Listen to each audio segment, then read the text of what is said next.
السلام علیکم ورحمۃ اللہ وبرکاتہ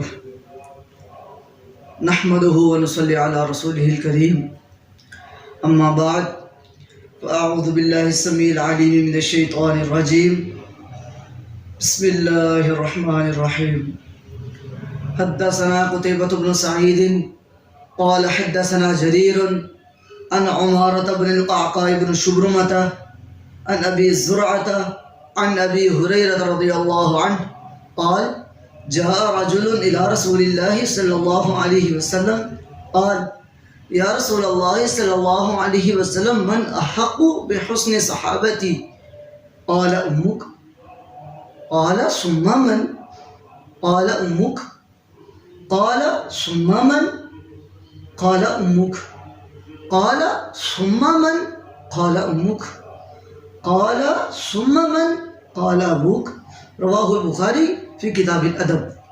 پیارے پیغمبر علیہ الصلوۃ والسلام کے پیارے صحابی سیدنا ابو ہریرہ رضی اللہ عنہ فرماتے ہیں کہ ایک آدمی اللہ کے نبی صلی اللہ علیہ وسلم کے پاس آیا اور آ کر کہنے لگا وہ کون سی ہستی ہے جس کے ساتھ میں حسن سلوک کروں؟ پیغمبر علیہ الصلوۃ والسلام نے جواب دیا وہ تیری ماں ہے۔ کہا آقا اس کے بعد؟ آقا علیہ الصلوۃ والسلام نے کہا وہ تیری ماں ہے۔ کہا آقا اس کے بعد؟ آقا علیہ الصلوۃ والسلام نے تیسری مرتبہ پھر کہا وہ تیری ماں ہے۔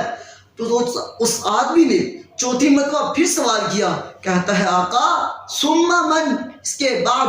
آقا علیہ الصلوۃ والسلام نے کہا وہ تیرا باپ بھی ہے جس کے ساتھ تمہیں حسن سلوک کرنا ہے۔ میرے بھائیوں، آقا علیہ الصلوۃ والسلام نے تین درجے آقا علیہ الصلوۃ والسلام نے ماں کی عظمت کے کہے ہیں اور چوتھا درجہ باپ کی عظمت کا کہا ہے۔